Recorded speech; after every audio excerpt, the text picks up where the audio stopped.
Hi everyone. Good to see you on my channel today. Today I will tell you a wonderful story. It is full of love and kindness. I hope you enjoy it and I wish you an enjoyable viewing experience. Thank you.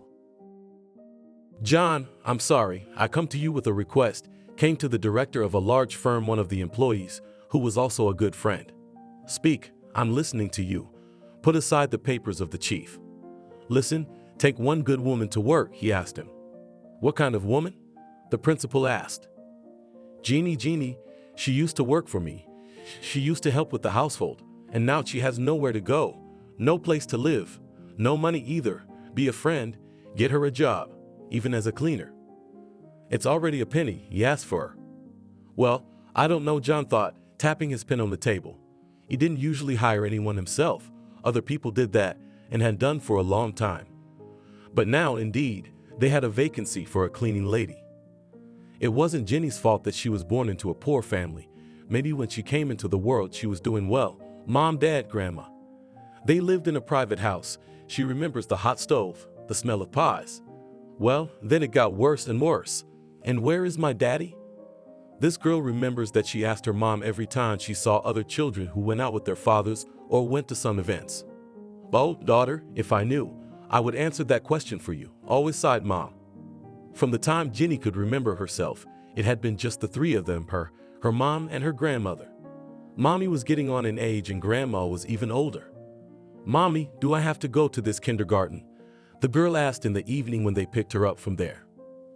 Little girl, how come? I go to work every day and you go to kindergarten. Just like that, from childhood you get accustomed to discipline, the woman explained to her. Memories spent with her mother, the girl kept very carefully. They read fairy tales with her, sometimes composing them themselves. Grandmother was doing something in the kitchen, but the girl saw that she was almost unable to stand on her feet. When the girl went to school, she already knew and could do a lot because her mother taught her this, although she herself was without any education. But by books she taught her girl to read, write, count. You know, as I am interested in school, the girl sat down to her mother when she came from there. Tell me what you do there, the woman asked her. In fact, by this time she was already very ill. The doctors predicted that she would live a year at the most, so she gave all her free time to her daughter. But it is not known what, willpower, or the support of her daughter, or maybe the unwillingness to leave an old sick mother and a small child alone. The woman lasted almost 4 years. Grandma, what about Mommy? Why doesn't she get up? Jenny came to the woman's bedside one morning. Baby, she must be asleep. Let her rest. Breathe very heavily, grandmother. I don't think she's sleeping anymore, cried Jenny. She tried to hold back her tears, but she couldn't. What are you talking about? Granny got out of bed, she grunted. She moved slowly through the house, but she reached the room where her daughter was lying. Aubrey. She pushed her, but the woman was no longer alive. What, Grandma, what? Jenny ran up and put her arms around her. My dear, your mom is gone. She has left us for heaven, and now she will watch and help us from there, cried the old woman.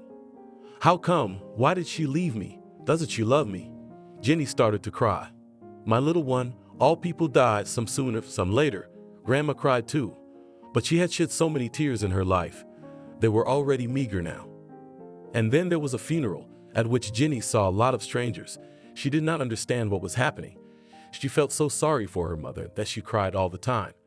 And then the girl remembers that 2 strange women came to their house. They knocked on the door. Since the grandmother could not move around the house normally, Jenny opened them herself. Hi, are you Jenny? Asked one of them. Yes, and who are you? Asked the girl in response. And we are kind aunts who are about to take you away to a place where you will be very well, they said. Grandmother, some 2 aunts have come for me, and they want to take me away, began to shout Jenny. Grandmother got out of bed again, but she was no longer strong enough to get up. She was breathing very hard, coughing. It was obvious that she was having a hard time. Hello. Then the women themselves went to her room. Where are you taking her? The woman looked at them. We can't leave her with you because you are not able to take care of a small child, one of the women said. I realized that myself, Jenny, come here. The grandmother held out her hands. The girl ran up to her. Why should I go with them? I want to stay with you. I can do everything myself. Look, I put the kettle on the stove. I made tea. I can even make my own cakes, the girl cried. She did not want to leave this house. My little girl, tomorrow morning you'll get up and I'll be gone. And what will you do then? Her grandmother soothed her. Please don't, I don't want to, she shouted as the women took her by the arms and dragged her almost by force to the exit. Wait, the grandmother coughed. The custodial staff let go of the girl's hands and she rushed back to the older woman. Jeannie Mai, I think I have not long left. She kissed her on both cheeks, stroked her hair, cried, and then searched somewhere under the mattress and pulled out some string. What is it, grandmother? The girl looked at it very carefully. This is your mother's locket. Carry it always with you.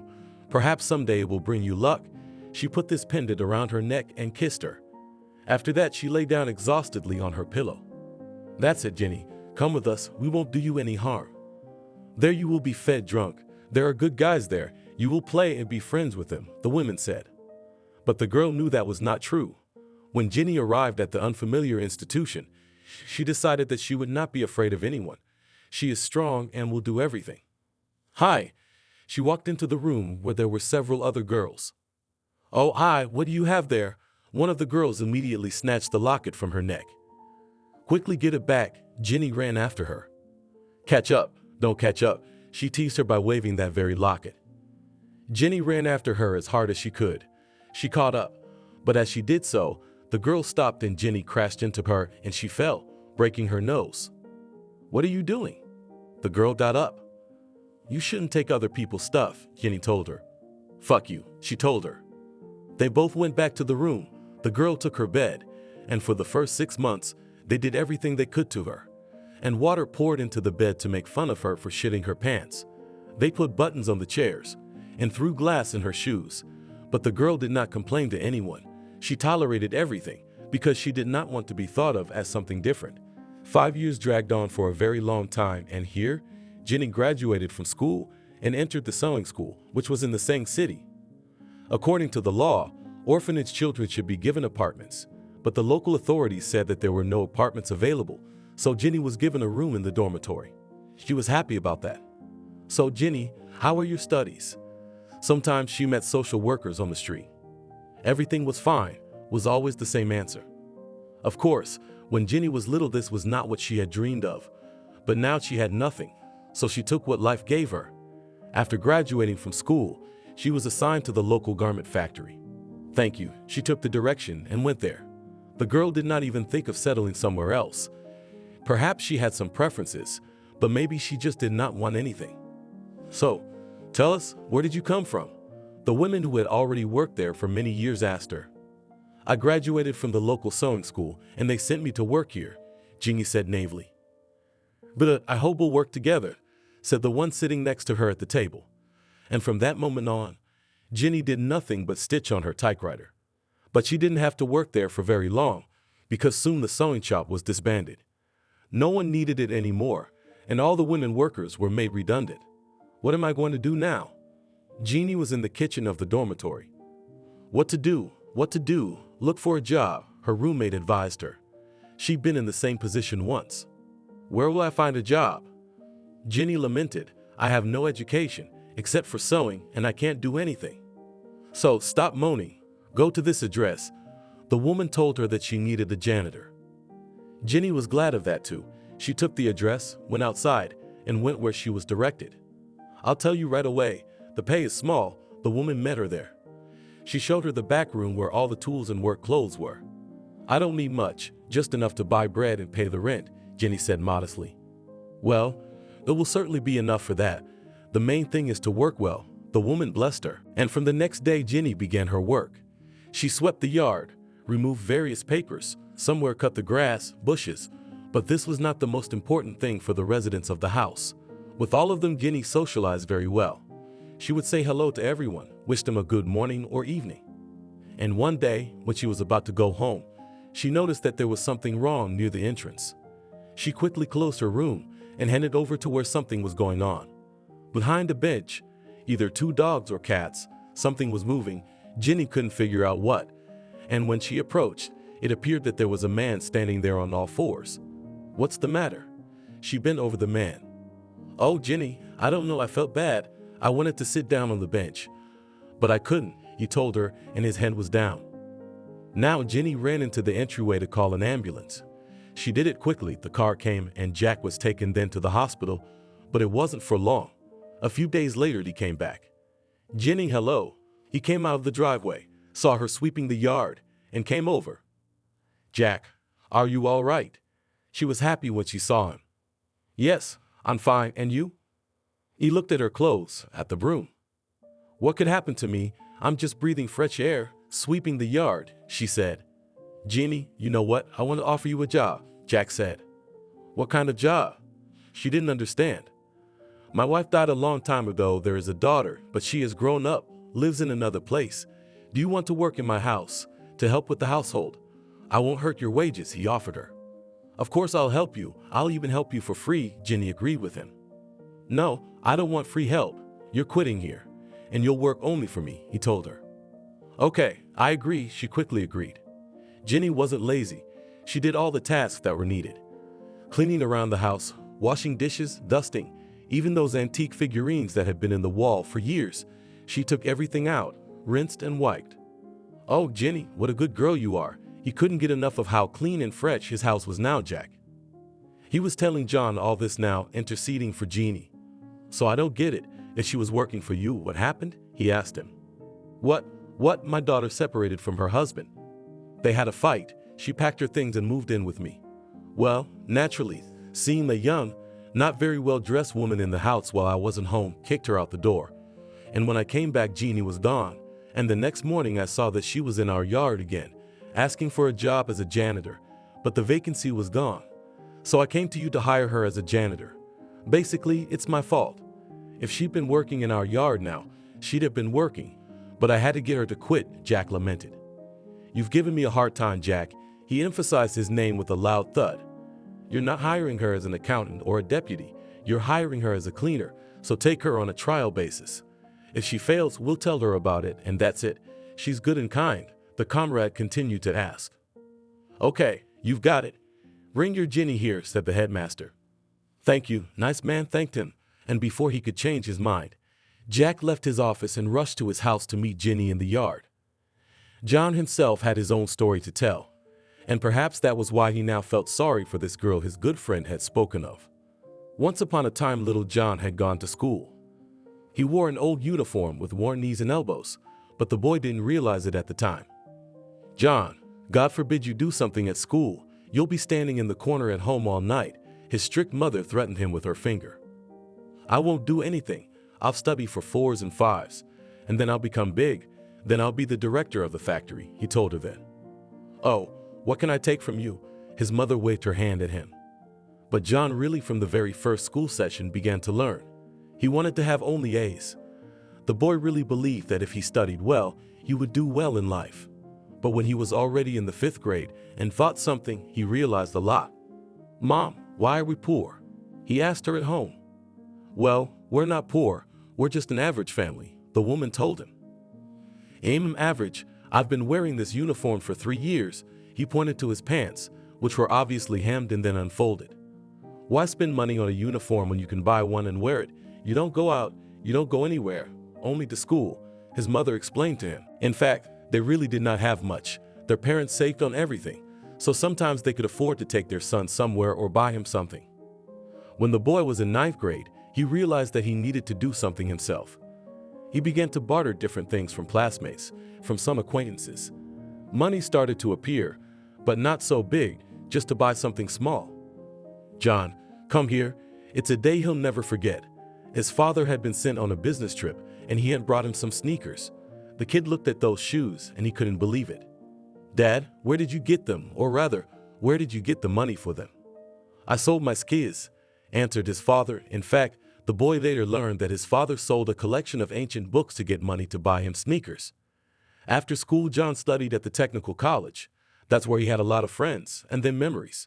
Although the guy did not have a financial component, but he had charisma and brains. When he entered the dormitory, he knew a lot, knew how to do different things, told guys and girls. Once, when they were in the first year, on New Year's holidays, the guys went to the square of the technical school, near the Christmas tree. John saw a girl there, and he was so attracted to her that he decided to meet her. Do you guys know who she is? When school started, John saw her in the cafeteria. Come on, she's a fourth year. It laughed at him. So what difference does it make who's in what year? He didn't understand. So she's a few years older than you, they told him. I don't care. He didn't understand that, as long as I liked her. Okay, this is Julianne, the daughter of the local tycoon. One of the students answered John. Who's a real estate mogul? The kid didn't get it. You know, the biggest building in this town. He asked him then. Yes. Is it that factory? After a short thought, he asked. That's right, that factory, so that's its owner, the guy said. Wow, why is she studying here, in a technical school, and not in some institute? John was surprised. No one knows. Either her parents decided to punish her that way, or she decided to punish her parents that way, his friends answered him. The next day, he went to the technical school and took with him a pack of gum, which he still had from a long time ago, but he kept it until better times. Julianne, hi. He approached her in the hallway at recess. She turned, looked at him, and walked on. Why are you leaving? Let's get acquainted. He followed her. You know what my name is, and what yours is. I'm not interested in that at all, she told him then. My name is John, he shouted back at her. Adieu, John, she walked on. It was obvious that the girl was spoiled. She didn't want anything or anyone. But John wasn't the type to give up at the first minute. Today, he left her behind, came to the dormitory, and spent the whole evening writing something in his notebook. What are you writing? His friends who lived with him didn't understand. You wouldn't understand, he told them. Actually, John was writing poetry. He had once been good at it as a child, and now he decided to remember his talent. When everyone in the room was asleep, he had everything ready. The boy sealed the sheet in an envelope, signed it to Juliana from John. And when he was in tech school the next day, he ran up to her again. Julianne, hello. He said hello to her again. She only curled her lips and looked away. At that time, he discreetly slipped this envelope into her bag. When she got home, she saw some paper in her bag, took it out, saw the inscription, who the message was from, and smiled. At first, she wanted to tear it up and throw it away, but then she decided to read it. As she finished the poem, tears welled up in her eyes. John wrote about unrequited love, about how he saw her for the first time and fell in love immediately. That she was so unapproachable, but he'd be smitten and she'd become his wife. The next day, there was a party at the technical school, followed by a dance. John ironed his costume and came all handsome, but Julianne wasn't there. He was very upset about it, waited a little longer in case she came, but when she didn't show up, he gave up and went back to the dorm. No sooner had he left the building than he heard his name. John. He turned around. Julianne was standing behind the bushes. What are you doing here? Why aren't you coming in? There are all the guys at the dance, he asked her. Come here, she called out to him. He walked over and looked into her beautiful eyes. What did you want? His knees were shaking. His tongue was slurring. He didn't know how to control himself. Listen, there are so many girls there. My friends, I don't want to be with you in front of them. Let's go for a walk, she called him. John was very hurt that Julianne didn't want to be seen with him in public, but he couldn't pass up the chance to go out with her. They walked into some courtyard and sat there at a table. The guy was still shaking. Why are you shaking so much? She asked him. I don't know, I see you and I start shaking. I wrote you everything in the poem. After these words, somehow it became easier. Of course, I am pleased with your advances, but you realize that you are a juvenile, she said to him. What difference does it make? A woman can be younger than a man, but a man can't be younger, right? And the age difference between us is small. He started giving her different examples. Okay, I agree to go out with you, to get to know you a little, but if something will not be my way, then we immediately break up. What was with the man? No one can understand. Inside John's heart was beating so that probably he heard half the dorm. Why are you so happy? His friends asked him. No reason, he answered them, though he really wanted to tell them that he was out with Julianne, who he liked so much. From that day on, the boy and the girl began to meet every evening and secretly go to some yard, sit on benches. A couple of times they even went to the movies and once to a dance.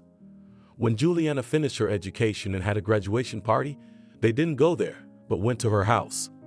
Who's that? Dad asked from the door. Maybe he had just gotten home from work or something. He was wearing a strict suit. Mom, Dad, me, John. This is John, My young man, Julian told them then. What? They looked at the guy who, first of all, was younger, and secondly, was standing in some crumpled pants and an obscure shirt. What don't you like, weren't you? Daddy always like this? Immediately became the owner of the company. The daughter was indignant.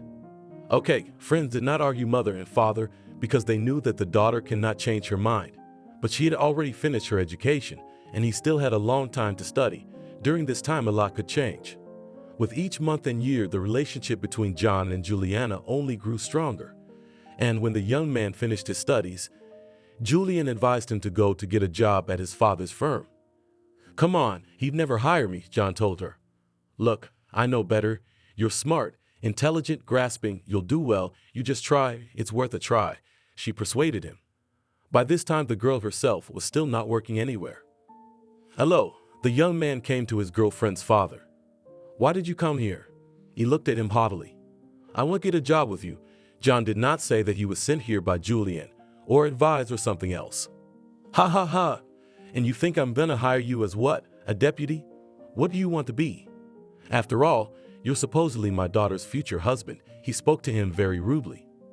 Why? Take me a simple specialist. I am ready to go to the lowest position you have and prove that I am not so bad. Just because I was born into a poor family doesn't mean I don't have abilities and I won't be able to do something, reasoned John out loud. Okay, said the man then. He realized that if he turned the boy down now, his daughter might resent him. So he ordered that he be taken on as a technician. The guy didn't mind. He wanted to work and could do it. He was never shy about anything. John started working, and after a few months, Julian's father saw that the young man is smart. He brings some new ideas. He wants and knows how to work. Then he promoted him to a specialist in the sales department. He worked there for several years, and sales reached a new level. I couldn't be happier. John, come into my office. The director called him. Yes, Oliver, I'm listening to you, came to him. I don't know what kind of suitor you are for my daughter, but I can see how you work. I'm appointing you head of sales. I hope everything goes well.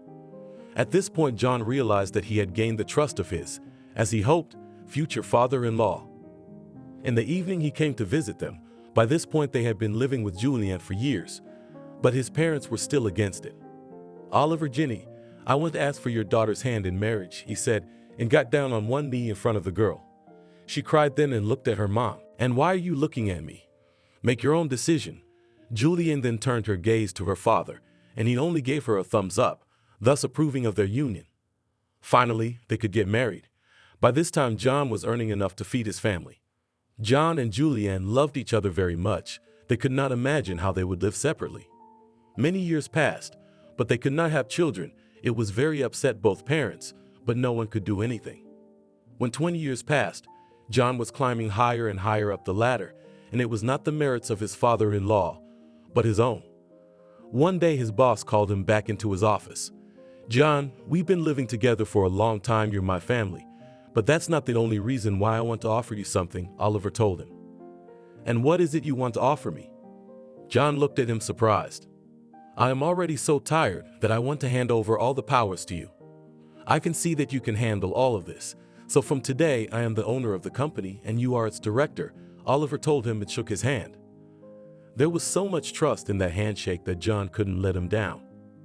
And now that John had been sitting as director for many years, he was asked to take on the position of a cleaning lady, just like he used to be. The man couldn't refuse. He just wanted to know more about her, who she was, why she put her hands down and didn't try any further. For that, he summoned her to his office. Hello. She seemed to be young, but because of her appearance, she seemed to be a woman. Come in, John nodded to her. Jenny was sitting there dead or alive. The headmaster himself had called her into his office. She had only worked here for a short time. What could have happened? It's okay. There's no need to be scared or nervous. He tried to reassure her. He could see she was scared. Yeah, she didn't look up at him. So Jenny, tell me about yourself. He didn't know where to start. Why do you want to know and what do you want to know? She squirmed in her chair. Well, why, I know something about all the employees, about their families, a little about their personal lives. He stood up and began to walk around the office. I thought Jack had told you everything since you hired me. She was embarrassed to even raise her eyes at him. Yes, he gave me a little outline of the situation, but I do not know the details. Why? So young and energetic, and nothing. He didn't understand. It so happened that after the orphanage, she cried and could not say anything more. I don't mean money or property, education, some ambitions. Where is it all? You need to go forward and achieve your own, no matter what obstacles and difficulties stand in front of you. He took his chair again. Am I doing something wrong? She smeared tears on her face. No, on the contrary, everything is fine. That's what surprises me, and imagine this diligence and stubbornness of yours to direct in the right direction, John reasoned. Can you change anything? She looked at him and couldn't believe it herself. Where do you live now? He asked Jenny bluntly. In the dormitory. She wasn't hiding that from anyone. Is it bad there? He guessed it himself. It's fine, she didn't want to complain to anyone. Well, do you want our firm to send you for training? The man himself doesn't know why he was so attracted to this girl woman. Probably because Jack recommended her. I don't even know. She was twiddling her thumbs in excitement. Okay, tell me what you wanted to be when you were a kid. He immediately remembered himself. His dreams had come true. I don't know, she really might have dreamed of something, but now she's already forgotten. John looked at his subordinate and he felt so sorry for her. In fact, she had no home, no money, nothing. It was Jack who had brought her here. Yeah, the pay is good here, even for the maintenance staff. All right, stop crying, take a tissue. He handed her a napkin across the table. Thank you. She reached for it. At that moment, something fell out from under her blouse and hit the table. What is it? The man in charge asked. Nothing, just a locket. She tucked it back under her blouse. Show me. He didn't know why he was so interested, but it reminded him of something. Why do you want it? Jenny was scared again, in case they thought she had stolen it. My grandmother gave it to me. The girl took the jewelry off her neck. Somewhere I've already. He twirled it in his hands, and suddenly he looked at his wife's picture. She had the same one hanging around her neck. What? Jenny followed his gaze. How can that be? He handed the locket back to the hostess. Well, there's no such thing as identical jewelry. The girl didn't understand. I won't say, but it seems to me that Oliver, my late wife's father, made only 2 of them to order, John said thoughtfully. So maybe this is one of them? Jenny didn't know what to tell her anymore. Exactly. My wife is buried in one of them, and the other? He stopped talking again. Where? Now she thought for sure she was going to be blamed. That's what we have to find out. He called and told me to bring him a car. I'll go then. Jenny got up and wanted to leave the office. No, dearie, you're coming with me, since you're the one who started it all. He opened the door for her. As they walked to the car and drove to his father-in-law's house, John thought back to how he and Julian had lived their life. How much I love you, he admired her. And no matter what anyone said, he loved her for her beauty, her soul, her kindness. If it hadn't been for your persistence, we certainly wouldn't be together, Julian hugged him. So it was fate, he believed it. Sometimes fate needs to be channeled to make things right, she laughed. At first, they lived in the apartment their father had given them. But after John started contributing various new ideas, Oliver gathered everyone at his house around the table. So children, I insist that you move in with us. It's easier to live together, and no one will miss anyone, he said. I don't know, Julian looked at her husband uncertainly. I don't mind, we have so much to do with Oliver. I won't even leave the house. He looked at his father-in-law. That's it, then it's decided. Tomorrow you move out, and someone else needs the apartment. We have a lot of people working, the man said. After the move, it became somehow easier, more cordial. Julian is always with her mother. They cooked together, talked, did something. And John and Oliver could sit in his office until the very morning, arguing and discussing some plan. Once Juliana got up in the morning, she went to the kitchen to make breakfast. But when she got to the stairs, she couldn't help herself and fainted. Daughter, what's wrong? Her mom came running up to her. I don't know, I just felt dizzy, she said. Jesus, sit down, John. She called her son-in-law. When everything was back to normal, the men went to work and the women stayed in the house. John wanted children so badly, and with all his heart, he thought that was what was making his wife dizzy. And then she began to feel nauseous, fainting more frequently. Julian was rushed to the hospital to confirm or deny the pregnancy, but no one expected what the doctor would say. Your wife has a tumor, and I'm afraid it's not benign, said the doctor when he came out after the examination, but it was necessary to wait for the final result. How can that be? She's still so young.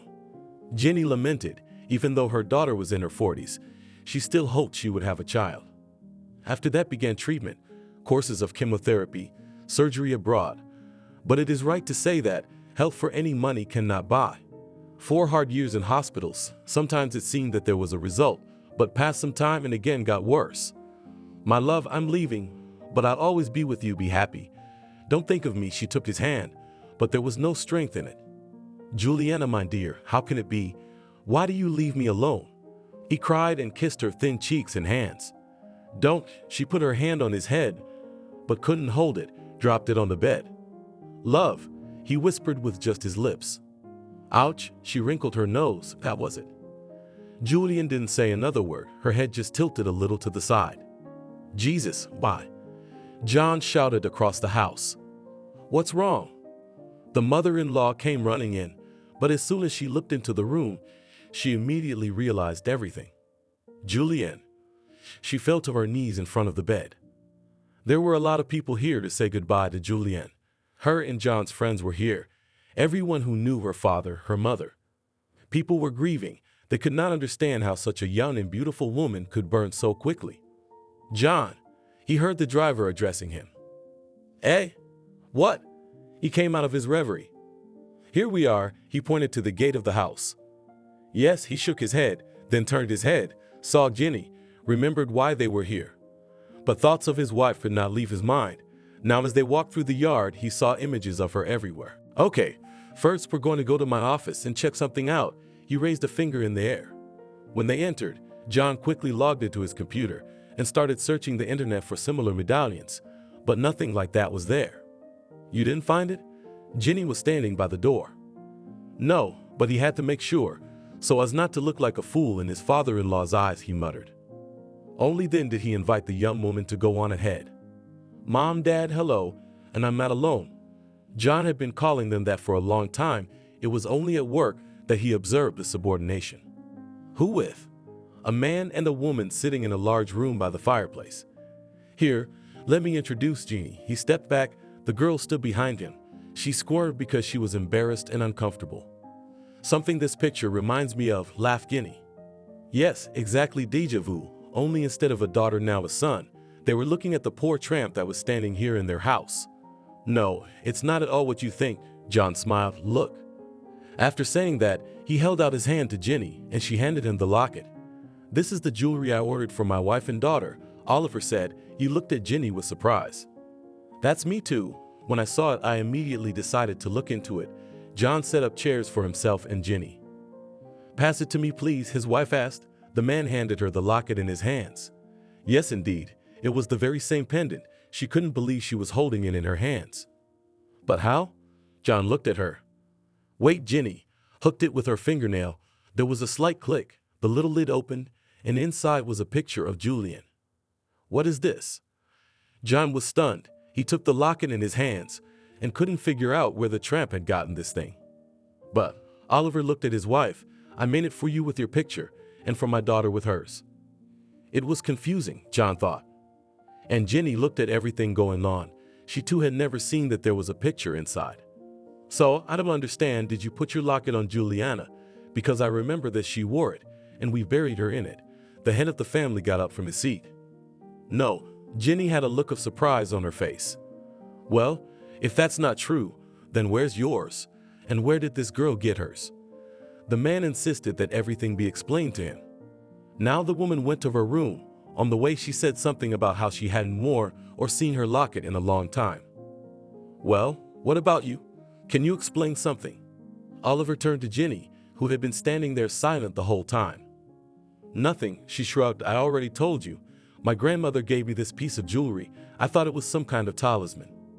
Why are you shivering? Looked at his son-in-law to make tea for the guest. Now he got up from his seat and went to fulfill the request. Tell me, do you remember your parents, grandmother, or anyone else? Jenny's interrogation began while no one was in the room. Mom was very good, and when she was gone, I was taken to an orphanage. Then my grandmother died. They loved me very much, sighed the girl. It is clear.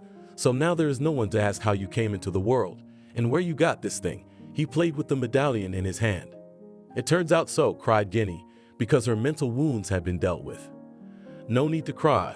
Already the second man today had calmed her down. How can one not cry when fate is so difficult, said Jenny. At that moment John came back into the room. He brought a tray on which 4 cups with fragrant tea were smoking. He set everything on the table. There were cookies here too. Right behind him came Jenny. She said she had looked through all the boxes, but the locket was nowhere to be found.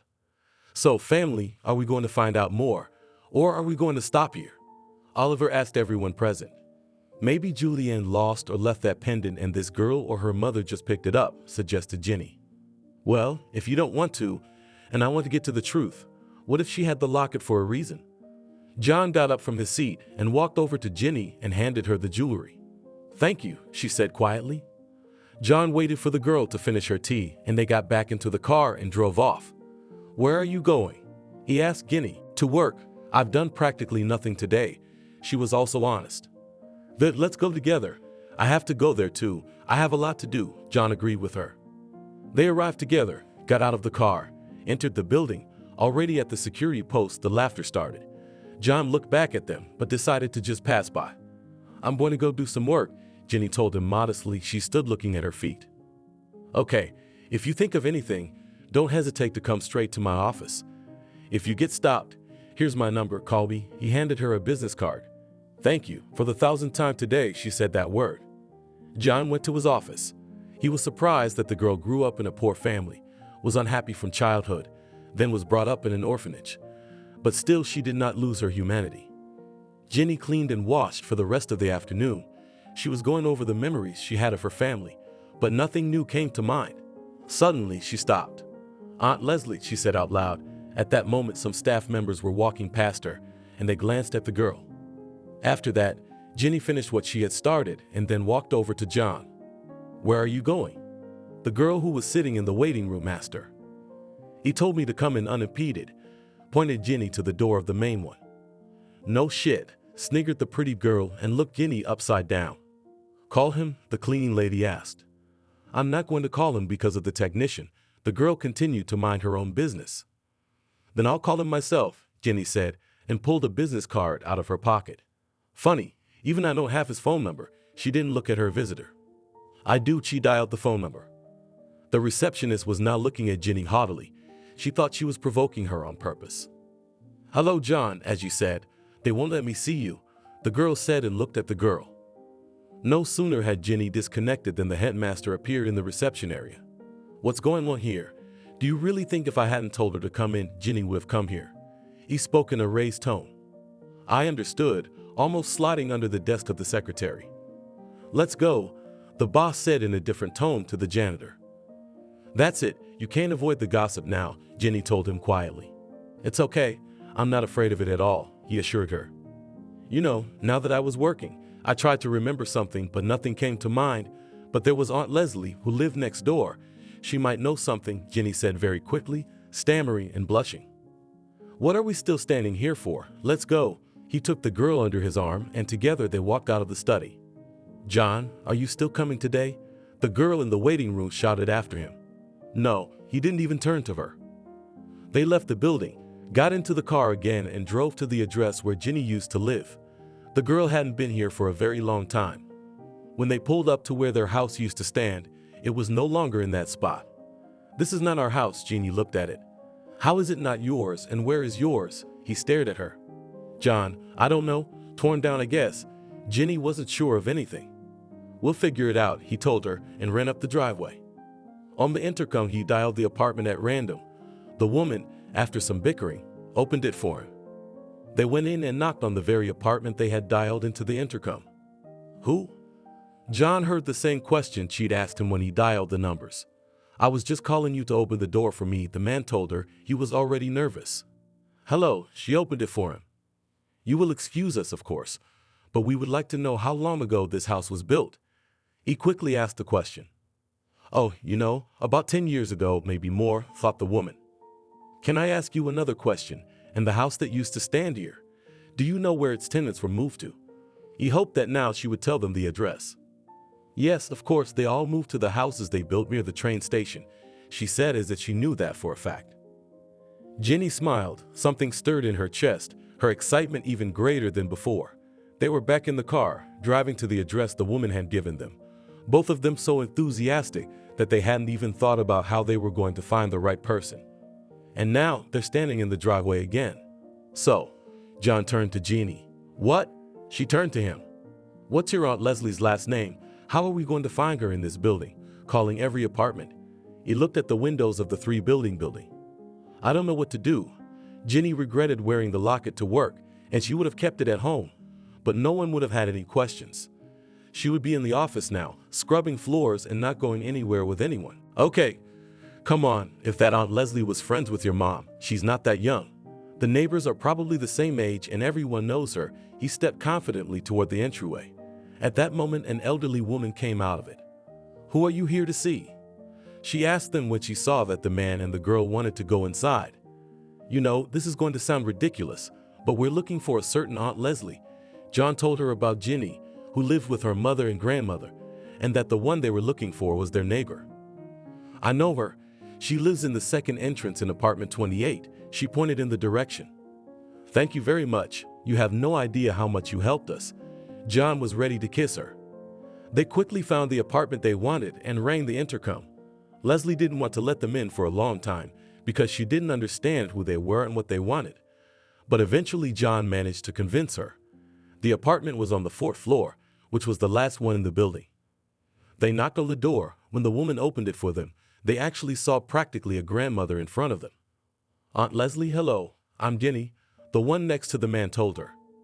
Jenny, she couldn't believe her eyes, my dear. Why are you so thin? My God, if I saw you in the street, I'd think you were a grown woman. Well, we'll hug later, but now we need to know something. John stopped their kissing. Yes, of course. Leslie led them into the kitchen. She sat them down at the table and poured tea. Then she sat down on a chair. So John put Jenny's locket in front of him. He sat and twirled it in his hands. Yes, I'm listening. What did you want to know? Was curious about the woman. Can you remember anything about your neighbor, Jenny's mother? The man began to ask questions. About Aubrey? Leslie turned her eyes to the girl. Apparently, yes. John looked at the girl as well. She lived with her mom, didn't stand out, was always quiet. We were only friends when we were at home, like neighbors. Leslie began to remember. Well, and where she worked or what she did? What she did? Asked leading questions man. Jenny, don't you remember where your mom worked? The woman was very surprised. I know she was scrubbing floors somewhere, but where? She shrugged. Anna worked at the local maternity hospital, Leslie interjected. That changes things completely. John lit up like a light bulb. He started gathering his things from the table, not forgetting his locket. What happened? Just now the landlady decided to ask. You see, and come with us, I'll tell you everything on the way. John called her with him. Yes, of course. Just now I'll get dressed. Quickly went to Leslie's room. Meanwhile, John and Jenny were already sitting in the car waiting for her. When the woman came out and got into the car, she couldn't catch her breath for a long time at first. But when she calmed down, she gave them the address. And together they drove off. So what's the story? She reminded John that there was something he wanted to tell her. A good acquaintance of hers had asked to get Jenny a job. From that point on, he told her how and what happened. Oh girl, what a difficult fate you have. Empathized her former neighbor. Yes, no one can envy. She lowered her eyelashes. They drove up to the very maternity hospital Leslie was talking about. I'm sorry, I'll wait for you in the car, the woman asked them. Sure, sit. John and Jenny, they told her to stay here. They themselves ran into the premises. Naturally, they were met only where there was a food transfer point. You see, I'm looking for a man, he told the nurse who came out to him there. But I won't let you inside anyway, she said. Well, ask her yourself then. 35 years ago, you had a woman working here. Her name was Anna. I need to know something about her, John said quickly. Could you wait a bit? The girl asked him. Sure enough, the girl disappeared out the door. It had only been about 10 minutes, but it seemed like hours to John. He didn't know why he was so anxious, why he was going through all this, but he wanted to get to the end since he had already started. He had been so stubborn since childhood. When the nurse came out, she handed him a piece of paper. What is this? The man looked at her. She couldn't have given him Jenny's mother's address.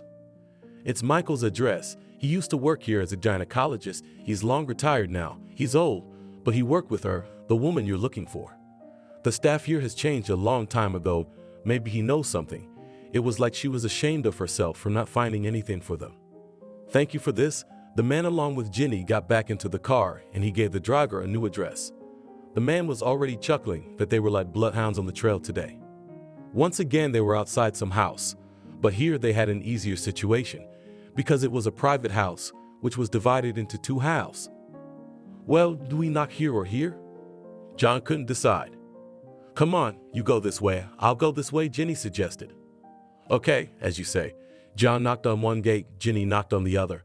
But to their luck, no one opened the gate, but John was met by a young girl. Hello, she looked at him surprised. Were you here to see? I'm looking for Michael. He read his name again on the piece of paper. Grandpa? She looked surprised. Yes, he must be your grandfather. He used to work as a gynecologist at the local maternity hospital. John clarified for her. It was indeed so. The landlady confirmed his words. She let everyone into the house. Leslie, like last time, stayed in the car. John went into the room. There was an elderly man lying in bed. Michael? He approached him, thinking he was asleep. Yes, he said without opening his eyes. Can I talk to you? The man asked him. What did you want? He opened his eyes. Many years ago, Anna worked in your maternity hospital.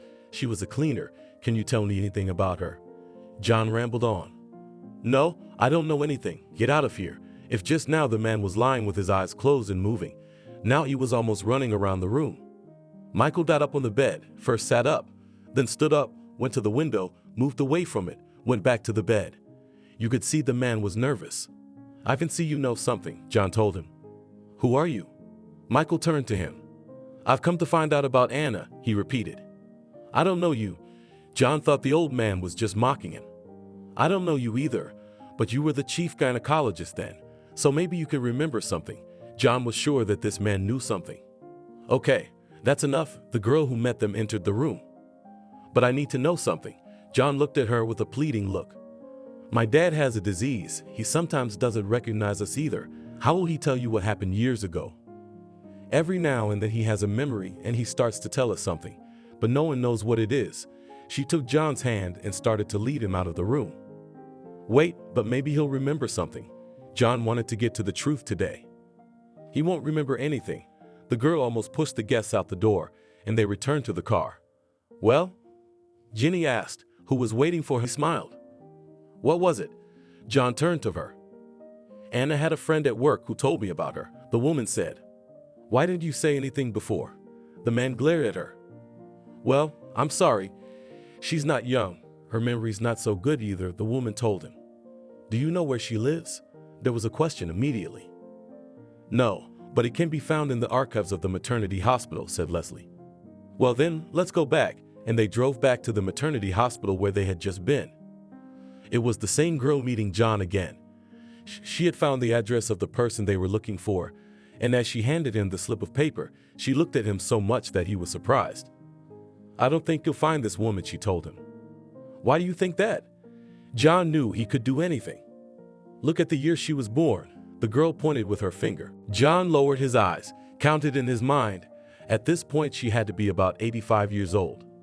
Okay, we'll figure it out. He went back to the car and thought to himself that his mother-in-law was now 74 years old, and she still looked very good.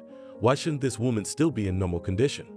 But he could not miss the chance, and they drove back to the new address.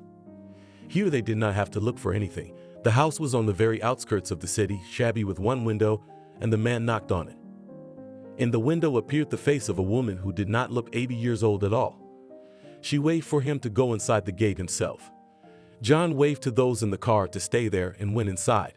They sat at the table and there was no one else in the house. John wondered very much why this woman was talking to him and who she was. Where is Maria? He asked her. I am Maria, she said. Are you eating young apples? He wondered what she looked like. Yes, she had wrinkles on her face, but not to say she was 80 plus years old. It's my genetics, the woman laughed. My mom died at 98, and in her coffin she looked like a girl, she told him. So we're looking for your friend, Anna. Or rather, we're not looking for her. We're looking for information about her. John was talking very fast again. I know roughly why you came here. Maria took a mug of tea in her hands. And why is that? John looked at her. Anna and I met when she came to work at our maternity hospital. She was a quiet, calm girl, always helped everyone, never refused. Everyone loved her, and I became friends with her. She looked out the window, tears rolling from her eyes. Why are you crying? John didn't understand why she was telling him all this. Pity was all she said. Who are you sorry for? The man didn't understand. Pity for everyone. She took a sip of tea. Why? He couldn't understand. Why what? She wiped away her tears. Why pity? He wanted to get a normal answer out of her. Sometimes in life it happens that you have to do something bad, and then a lot of people suffer because of it. And you just don't realize at that moment what will happen next, the woman reasoned. So tell me, what are you pulling? What was there? John finally realized that this was probably the last instance they'd come to. You wanted to know about Jenny? She tilted her head to the side. Yes, the man's eyes widened because he was right in his guess. Now wait.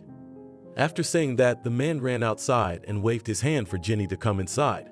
She quickly did so, and now the three were sitting at the table. Jenny, hi. Don't you remember me? I'm Aunt Maria. She took her hand. No, she shook her head. Well, yes, that's right. How can you remember me? I was your guest when you were very young. And after that, all I did was take care of your mom in hospitals because no one else could do it. So this is Maria. She was friends with your mom. They worked together, and now she wants to tell us something, right? John couldn't take it anymore. Yeah, I don't think anyone's going to do anything to anyone now. What's there to hide? But to be honest, I thought I'd get away with this secret, sighed Maria and sipped her tea again. Well, tell me already. John couldn't wait. Do you know a woman called Julienne? She looked at him. Of course it's my late wife, but that's her maiden name. We have a different one now. His hands began to shake. So when Julienne was brought to the maternity hospital, I was working as an orderly. As soon as she said the first words, John jumped up from the table. You must be confused. We didn't have children. My wife was never pregnant. He was red in the face. You could see the excitement was building. No, I'm not confused about anything, she told him. Okay, I'm in complete shock right now. I don't understand anything, and I'm asking to be told everything in order, John said cockily. What to say? Juliana and her mom came to us at night. The girl had contractions. She was immediately taken to the delivery room. There she gave birth. The woman looked surprised at him. Taak! He stepped away from them. John was now counting to himself how old he was when Jenny was born. At some point he stopped, froze, slowly shifted his gaze to Maria. What are you looking at me like that for, remember? She guessed. And what else was there? Who was there? Who brought? Who delivered the baby? He pelted the woman with questions. He leaned over her and stood like that. I don't know anything. I was just a nurse. I brought the ducks and washed the floors everywhere. The woman almost cried. Well, here they are. Who was the gynecologist? John wouldn't leave her alone. Boo-hoo, we had one for everyone, Michael. She did not hesitate a minute. What a bastard. John thumped the table at the time. I take it you've been to see him too? Maria guessed. I was, but his granddaughter said he was sick. His head was not right. He didn't remember anything. John exhaled heavily and sat down on the chair. Anything is possible. Seeing so much in my life, the woman held her head and shook it. Okay, was there no other people besides you on this day at all? John didn't let go of the thin thread that was leading him to an answer. It was all at night. The woman shook her head negatively. I see, when you have money you can do anything, he sighed. That's it. I've told you everything. Maria hurried to kick the guest out of the house. She did not want to rake up the past. No, John smiled. What else? She paused. You haven't told us the most important thing. Julian may have given birth at night, even if it was secretly. But what does that have to do with Anna? The man stopped talking. Look, are you trying to drive me crazy? It was obvious that the woman did not want to say anything more. And I insist, sat down next to Jenny, who all this time was silent. John, why would you do that now? Wondered the woman. At that moment, John thought that Julian's locket might have fallen out of her pocket and the janitor or nurse had picked it up without telling anyone. Just like that, just out of curiosity, he smiled. Okay, the labor was very difficult. You could hear it in the screams, she began to tell me. But the baby did come. That was John's main concern right now.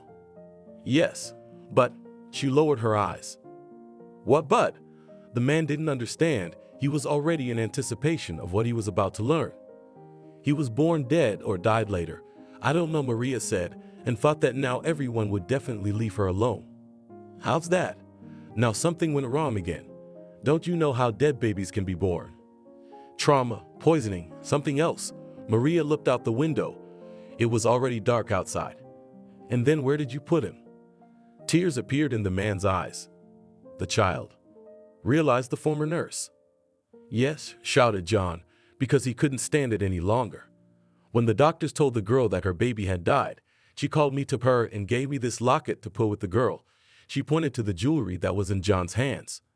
Now, what about you? The man didn't understand. Why, I'm just an orderly. They gave me a package. I carried it, and everything started to move. Maria made big eyes at those who were here. I think there's something wrong with this story. Those secretly, those carried it. Dead, alive. What's going on? He couldn't understand anything at all. I went to Anna. She was my friend. I showed her everything and told her. She was shocked at what was going on. And if I was afraid, she wasn't. We unwrapped the package, and there was a little girl lying there. She was very small, but alive. Now Maria herself was crying. And then what happened?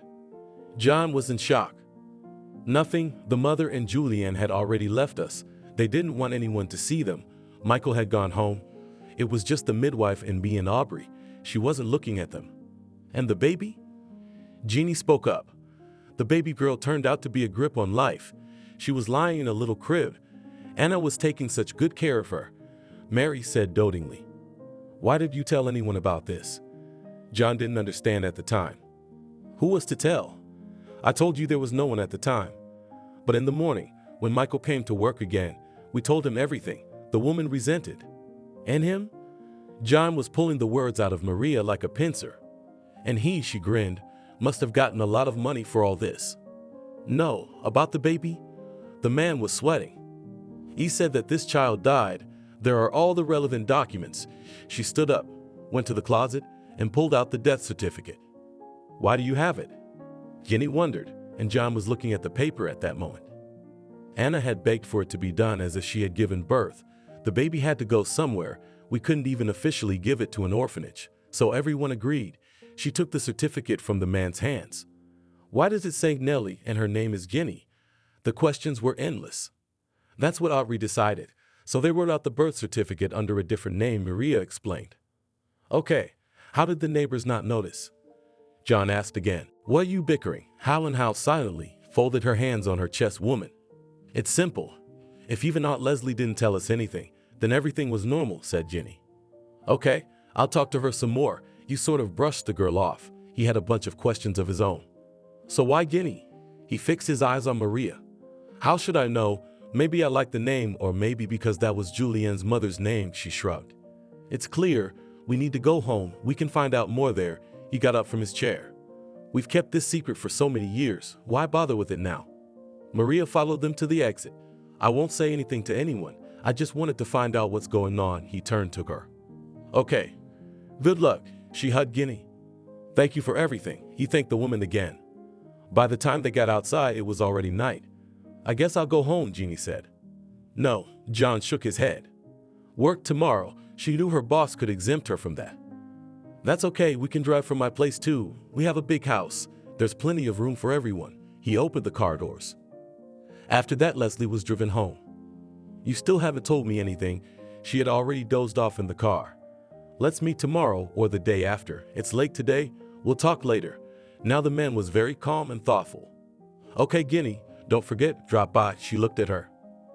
It was very uncomfortable for the girl to go to John's house, but he was so insistent that she couldn't refuse. When they were at the house, everyone was already asleep. The man showed her which room she could settle down in. Jenny was glad to be able to get some rest. She went and washed her face, and after that she just went to sleep. In the morning she was woken up by the alarm clock. She washed her face again. She looked at her clothes.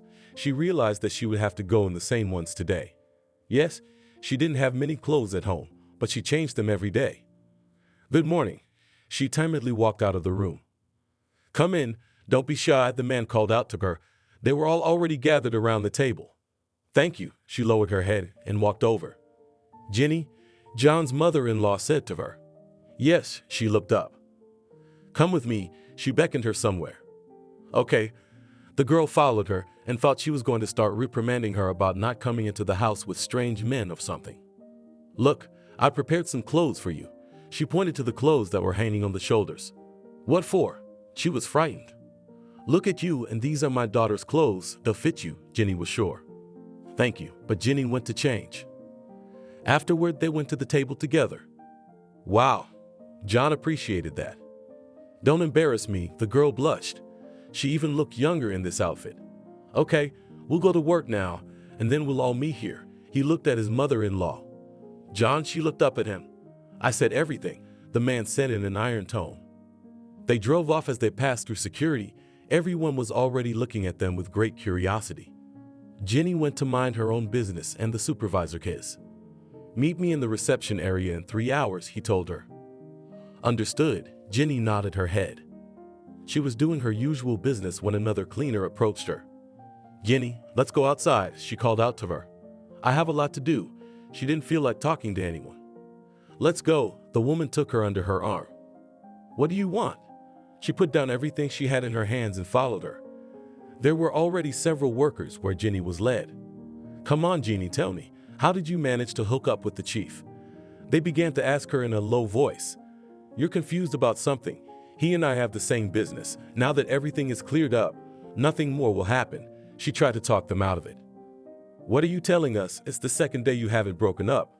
Where did you get the new clothes?" They didn't believe a word she said. "Look, I'm going to work. I don't have much time left." She looked at the one who had brought her here. "Ah, I see, left to work like that, for cover," laughed one of the girls. "What are you?" cried and ran away from them Jenny. She hadn't even thought about it when she was tailing John. Okay, if that's what they thought of her, then what thoughts did the employees have about the boss himself? Jenny decided to talk to him about it today. She hoped that whatever they started figuring out yesterday would be over. Jenny had pretty much done all the work when the time was up. She went to the reception area again. No one had said anything to her there today, but she didn't go into the office. "What's not going in?" Without raising her eyes, the girl spoke. "Don't." Jenny didn't want to talk to her. At that moment, John came out himself. "Oh, you're already here." He saw the girl, and they went out again. "John, can I talk to you?" She was catching up with him. "Sure, what do you want?" They were already approaching the car. "Wait." She stopped him not to get in because the driver could talk too. "What?" He didn't understand her gesture. "Do you know what they were talking about in the office today?" She told him about the gossip that was starting to spread. "Does it bother you?" he asked. "Not really." She was surprised at this reaction of his. "Well, much less me." John opened the door for the girl to sit down. They went to the house where Jenny had spent the night tonight. "Do you think Jenny will tell you everything?" the girl asked. Where would she go? Believed the man. They went into the house. They were already waiting for them there. The table was set. "Have a seat," Jenny invited her hostess. "Thank you." She was shy again. Everyone, bon appetit, they began their meal, a tense silence hanging over the table. Finally, when it was time for tea, John began to speak. "I'm listening to you." He looked at the woman. "Are you sure?" she replied. "Absolutely," he nodded. "Why bring up the past?" She didn't understand. "What do you think happened?" John asked. "Okay, I'll tell you everything. Forgive me both," she cried. "Mom, John and I are probably going to get married." Julian came running home that day. "What?" She turned to her daughter and looked at her for a long time. "You realize he has nothing. He's a beggar. What can he give you?" "I have. It's enough for us. And then he'll earn money." The girl didn't despair. "What will he earn?" Her mother couldn't accept it. "Why do you have such an opinion of him?" Julian sat down on a chair and cried.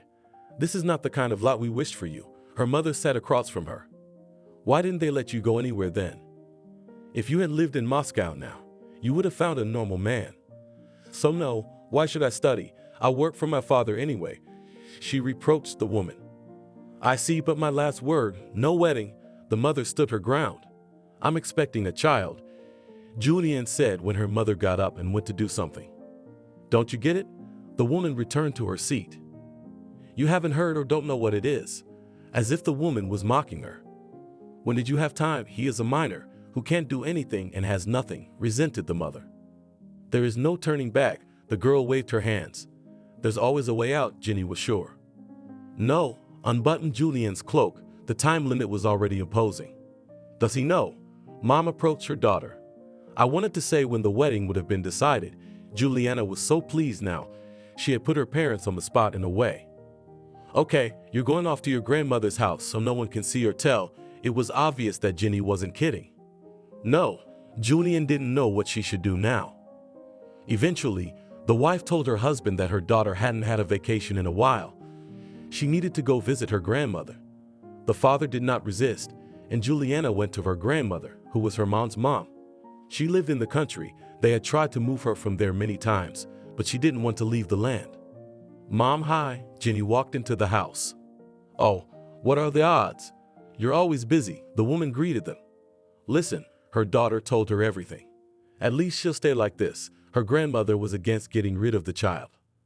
And when the mother left, it was incomprehensible. Why hide the girl if the pregnancy was still preserved? But Juliana lived in the village until the birth. Naturally, during this time she did not meet John.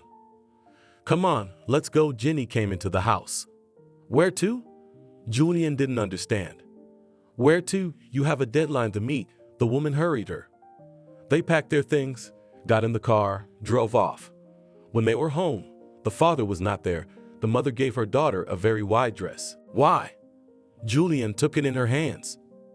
Put it on so the father's belly won't notice.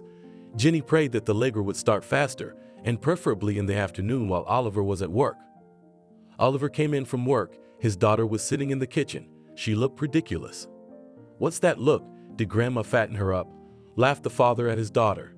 Yep, she finished her meal and went to her room.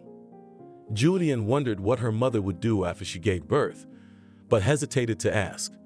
In the morning, when her father left, the girl went out to eat breakfast. All day long she did nothing, suffering from idleness. The hardest thing was this parting with the young man. But the girl believed that now their baby would be born and everything would be fine. She lay on the bed. It was late, thirsty. Juliana went to the kitchen, and just as she stood up, something so stabbed her lower abdomen that she almost fell down. Mom, Julian yelled. What? She came running. I'm going into labor, kneeling and holding her stomach. How? Because the term is still a few weeks away. The mother took the girl's hand, helped her up. I don't know. It's not like I have any control over it, Julian grumbled. Presently, Jenny left the room. Her father was gone. She made a phone call somewhere, and then she threw a coat over her daughter, and they went to the car. They arrived at the hospital late. They were immediately led into the delivery room. Juliana was already screaming. The pain was incredible. But it was the flowers. When it started for real, then the girl thought she would die from it. Not only that labor began early, but also the baby was with an encirclement. It's not good, the doctor said. What can be done? Jeannie was there. Nothing, it's fate. The doctor said, if you're lucky, you'll be fine. It was very difficult and painful. They had to make several incisions to make it work. By the end, Julian was almost unconscious. She didn't remember or understand much. Finally, it was over. I have to tell you sadly, the baby is dead. The doctor approached Jenny. Well, good, she said then. It was not for nothing that she had kept her daughter hidden from the gossip. Mother and daughter spent the next day in the hospital. Where's my baby? Julian asked when she regained consciousness. He's gone, the nurse who cleaned the place told her. Close the door, the girl asked. Okay, did as asked. Is it true? Julian realized that her mother could be setting all this up. Of course, how can you lie about something like that? The nurse recoiled from her. If it really is true, here, take this, bury it with the child. She handed her the very locket. It will be done. The woman nodded her head. She left the room and Juliana cried loudly. Her mother came running to the crying. She tried to comfort her little girl. Everything will be all right. You will give birth to many more babies, Jeannie told her. She won't. At this point, the doctor came in to say it would be okay to go home in the morning. What do you mean she won't? The mother turned to the man. Now, he didn't look her in the eye. Mom, she looked at the woman. My darling, she hugged her daughter. The child had to be buried. the orderly was asked to do. Wait, let's have a look at him, the cleaning lady told her. What are you doing? We need to show the doctors. She was scared. Nothing terrible will happen if we take one look, she said. They went into the room, unwrapped the package. There was a little girl lying there. God, such a little girl, why? Bent over her Anna, who cleaned the place. That's it, come on, hurried her Maria, who was a nurse. Wait, she's breathing, her friend told her. No way, she leaned over to the girl. Oh my God, she's alive. Anna screamed. They grabbed the baby and carried her to the doctors, but not for what they wanted to do with her before. Please look, the baby is breathing, the women shouted at each other. Indeed, the little one was alive, but very weak. She was placed in a special room under a lamp. They had to tell the mother the happy news. Where are you going? She's asleep. Jenny sat next to the door. We have very good news. Maria's hands were shaking. What news? The woman got up from her chair. Your baby is alive, whispered the nurse, so as not to jinx it. What do you mean? The doctor said. The mother was stunned. Just a minute ago, everything was fine. She was thinking where she would send her daughter for rehabilitation, and now. Yes, but she's alive, breathing, Maria rejoiced. Okay, let's go, took Jenny aside the woman. What are you doing? She made big eyes. Here, take this, say that the child died, and give it to the others. She gave the money to the woman. I can't do that. Maria started to resist, but the woman threatened her with dismissal and something else. Now the gynecologist, the nurse, and the cleaning lady knew about the terrible secret. What to do was unclear. I'll take the baby, Anna said then. Look what she has. Maria pulled a locket out of her pocket. Well, maybe by this thing someone will find her someday. Anna took it and put it in her pocket. And then she was moved to another town for a while. She had a real birth certificate. It turned out that Anna had given birth to this baby herself. No one would ever guess otherwise. Jenny, how could you? Oliver jumped up from his seat and immediately grabbed his heart. What, I was young and stupid, she cried. Well, why did you consult me? He stood, wrinkling his nose and looking for a pill. Or with me, John wanted to cry too, but couldn't. I'm sorry, I didn't know it would be like this.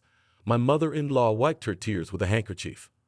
Okay, and then when we got married and everything was going well, why didn't we look for a girl? John asked. Look, maybe it wasn't like that at all, Jenny soothed. How was it? The men and the girl looked at her.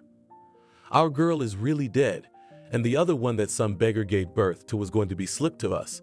She looked at Jenny with a different look than she had this morning. What are you talking about? Oliver finally took the pill. He felt much better now. What I think is what I say. It's hard for me too. Don't you see? Think of all the things I've lived with all my life. She tried to justify herself in various ways. Okay, I have one thing to do. He took Jenny's hand and dragged her towards the exit. Where are we going? She was practically running. Let's go to the clinic. John had it all mapped out in his head. Now they were on their way to get a paternity test. Do you seriously think I'm your daughter? She looked at him. Why not? If all these stories are true, anything is possible. Can you imagine? John was all tense as a spring again. They had come to the clinic, taken all the tests. Now all that was left to do was wait. That's it. I'm going home now, she said afterwards. No, you're not going anywhere. He held her hand. Do you want me to live with your father-in-law and mother-in-law? She stood and smiled. If everything checks out, they'll be your grandparents. He pulled her towards the car. Okay, just until the results are in it, she agreed. Every day now, John drove to work with Jenny every day. Everyone was already talking openly about their relationship. Jenny, when's the wedding? A co-worker asked her. Leave everyone alone, she replied and paid no attention to anyone. The good. She put her hands out in front of her. And how is he in bed? Another one came up. What are you talking about? Jenny couldn't understand. Why are you still working here? A third one came up. That was it. She went to the supervisor's office. I want to quit, she told him. Why? He was surprised, and then he thought of something else. Because I'm fed up with everyone here. That we have a relationship. She sat down on a chair and started crying. You could write a statement and don't come again, he told her. Okay. Thank you. She took a sheet and a pen and was about to start writing when she stopped. "What are you doing?" He watched her. "I was thinking, if I leave here, what am I going to do at your house then?" She looked up at John. "Then, I'm letting you go on vacation." He found a way out of it. "Jeannie, come out," Jeannie called her one day. "Yes, what did you want?" Though she could see that the woman's attitude towards her had changed, she didn't want to badmouth her. "Come on." She led her into the kitchen, sat her down on a chair, poured tea for herself and the girl, and then pulled out a huge photo album. "What's this?" Jenny had never seen one of these before. Now, open the woman the first page. There was a girl who looked a lot like Jenny. "If I didn't know any better, I'd say it was me." She looked at the other pictures too. "Of course, there's no need for any tests. I can see that you're Jenny's daughter. I just need to be sure if it's Jonah," the woman said curtly. "I see." The girl didn't ask any more questions. They sat for a long time, looking at the pictures. Jenny told who and what was depicted there. "This is our wedding." She stroked a picture of a young girl and a boy. "You love him, don't you?" Looked that there was warmth in the woman's eyes. "Can you imagine? So many years have passed and I still remember everything." It seemed that the woman was about to cry. "Let's keep going," Jenny asked as they turned to the next page. "Look, there was John and Julianne's wedding. They were very young too." "Is that my mom?" pointed Jenny at the girl. "Yes." Now the woman was crying because she missed her Julianne so much. "Beautiful," she stroked the picture. "Yes." Jenny stopped talking. "What's wrong with you?" The girl turned to her. "I'm sorry, baby," the woman hugged her. "It's okay, I was fine too. I lived happily until I was 10. Jenny lowered her eyes. "It's going to be okay now. As long as I'm alive, I won't leave you." They sat like that, hugging each other. In the evening, when John came home, he said he had gotten a call from the clinic. The tests were ready. "Well, shall we take a look?" He shook the envelope. He wanted to open it so badly on the way home, but he waited until he got home. "Now, we have to wait for Oliver," Jeannie said. "Okay." The man was already tearing the envelope. "I'm on my way down." He walked down the stairs. When the envelope was opened, John didn't read anything. His eyes immediately dropped to the bottom of the page. The man's face stretched. He couldn't look away. "What is it?" The others couldn't wait. "The fact that I'm her father." He pointed at Jenny. 99 and 9, he cried. "Come on." His father-in-law hugged him. "I can't believe it. I've dreamed of having kids all my life and here we are. Dreams come true." He couldn't calm down. "It's okay." They set the table for dinner. "John, will you never forgive me?" the mother-in-law asked her son-in-law. Already forgiven, and to be honest, he was never angry. He came over and hugged her. "What should I do now?" Jenny asked modestly. "Okay, I realize it's unfamiliar, but get used to calling me Dad and their grandparents," John mumbled. "I'll try," smiled Jenny. She didn't know how everything in her life was about to change. "Son, I want you to fire Jenny," said Oliver suddenly. "Suddenly what?" John didn't understand him. "My granddaughter can't work as a janitor," said the grandfather. "Well, I understand you, but she can't do anything else," a man said. "We'll teach her." Oliver was sure of it. "It's understood," they agreed. "Doesn't anyone want to ask me?" Jenny interjected. "Tell her," father suggested. "I don't want to change anything. I'm fine with everything." She stood up and walked around the table. "And I don't want to just sit here. I'll help." "Okay, it'll be fine," laughed Grandma. The next day, John and Jenny drove to work together again. This was no longer a surprise to anyone, but the gossip still persisted. "Dear employees, please gather everyone in the conference room," John said into the loudspeaker. When everyone was gathered there, the person in charge came on stage. He stood at the microphone and waited for everyone to be quiet. Finally, the crowd quieted down. "Now he's going to introduce Jenny to us as his wife," they whispered in the back rows. "Dear colleagues," the director began, "I would like to introduce Jenny to you." At that moment, he extended his hand and called her to him. "Well, what did I say?" came a whisper still there. "Quiet, you," shushed the woman. "Everyone." "Hello," came the girl on stage. "A lot of people know her. She's a very good worker. Always and everything is done on time. I think a promotion is waiting for her soon." He put one arm around Jenny's shoulder. "Don't, I'm embarrassed," she asked. "No, so there won't be any rumors and gossip. I have to announce it to everyone." Everyone in the hall seemed to freeze. "Okay," she nodded. "Jenny is my daughter," he said each word separately. "What?" Everyone exhaled. Yes, yes, I only found that out a short while ago, but now I'm going to catch up on what I missed. The man smiled full on. From all sides began to say something. Some congratulated, others said something judgmental. When everyone had already been dismissed, Jack approached John. Congratulations, he shook his hand. Did you think when you didn't want to hire Jenny that she was your daughter? You know, I'll remember you in a good word for a long time to come. John thanked his friend. Sincere congratulations, he hugged Jenny. Thank you, she smiled. Okay, we need to go to your place and gather all the important things there. Spoke out loud what needed to be done today, John said. I'm still uncomfortable, Jenny slouched her gaze. Look, it's uncomfortable to sleep on the ceiling, and now it's okay. Because of one word from some man, you've endured hardships for so many years. It should be different now. They walked out of the gate and up to the car. John opened the door for Jenny. She got into the car. Still, the girl was uncomfortable with the way things had turned out so far. Take me to Aunt Leslie's, she asked the man. Okay, let's go. Just promise me you'll come home from her. He took her at her word. Yes, I promise I'll come back. She knew the woman didn't know anything after they had parted ways. Jenny arrived at the entranceway that was already familiar to her. She walked in and knocked on the door. Leslie was very happy to see her. She let the girl inside, put the kettle on as usual, took out cups and various treats.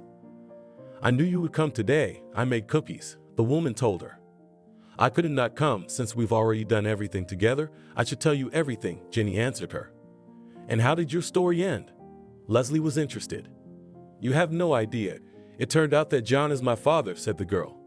Wow, Leslie sat down on a chair. She poured tea into cups and pushed one to Jenny.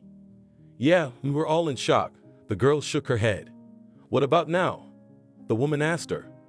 They called me to live with them, and I'm so uncomfortable that I can't even talk about it, Jenny admitted. Come on, while you have the opportunity, take everything from life, said her former neighbor. I can't do that, take advantage of people. The girl looked at her surprised. What to use? Once they just threw you out of their lives. And now, when your father wants to help you, you have to agree with him. Leslie realized that except for her, no one else will advise the girl anything. I'll certainly try, she promised, shrugged, and averted her eyes from Jenny. They sat and talked for a long time, and then Jenny's phone rang. It was John. Are you guys still sitting around? He asked her. Why, is something wrong? She was scared. No, nothing. I just came to pick you up, and I'm standing in the driveway now, he answered his daughter. Okay, I'll be right out, she answered him and started to get ready. Jenny, you come see me again, Leslie hugged her in the hallway. I will, she told her and walked out of the apartment. What? You didn't believe that I would come to you? Got in the car, girl. Knowing your character, you need to double-check 100 times, John told her. Let's go. She had pretty much resigned herself to the idea that he was going to do everything for her now. At home, Jenny and Oliver were waiting for them. They had set the table again, and now they all sat down to dinner together. Jenny, how happy we are to have you, her grandmother was telling her. Yes, the girl shook her head. Now we need to get you our last name.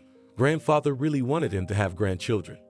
Yes, paternity is proven, so there should be no difficulties, agreed with him son-in-law. You decided everything for me, Jenny smiled and said sadly. Let me take care of you, her father pleaded. In the morning they went to the beauty parlor, then shopping. When the girl looked at herself in the mirror, Eden, hello. They shook hands.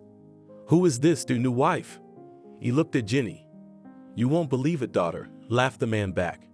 Wow, that's how old you became a father, was Eden genuinely surprised. Okay, look how uncomfortable she is listening to all this. Come on, I better introduce you to. He led him over to his daughter. Jenny, this is my good friend and partner, Eden, he introduced the young man. Nice to meet you, he kissed her hand. Really, the girl was not at all comfortable. Will you have lunch with us? John turned to him. With pleasure, he winked at Jenny. Then let's go to the restaurant, John decided. They packed up and went to the closest restaurant that was to the place. The man walked and looked at the young couple. He saw that Eden liked his daughter and thought that if they had a relationship, it would be all right and he would help them. When they entered the building and sat down at a table, John decided to order himself. He ordered champagne and fruit. This is quite a meal, Eden smiled. What's not to your liking? You can order the rest yourself, John laughed back. When the waiter uncorked the bottle and poured the sparkling wine into glasses, the man proposed the toast. He said he was expecting Eden at his house anytime. Jenny blushed at this point. They were on their way home when it was late evening. "So, did you like the young man?" the father asked his daughter. "Did you do it on purpose?" she told him. "You what? If I did it on purpose, it would definitely not be Eden," the father was sure. "Who would it be?" She was ashamed, but she asked. "I don't know, some Jack." John was laughing now. They got home. Jenny retired to her room. She never even thought that she would soon have a young man and they would have some sort of relationship.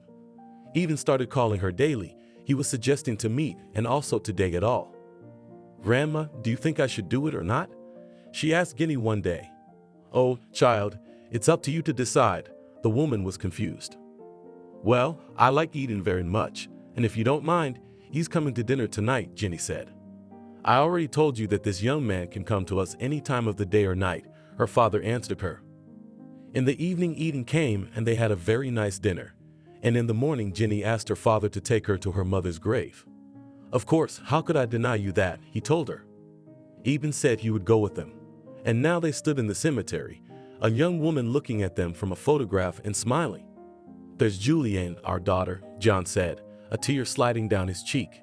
Thank you for watching this video to the end. Subscribe to the channel. Like it, write comments if you like the story, and see you on the channel.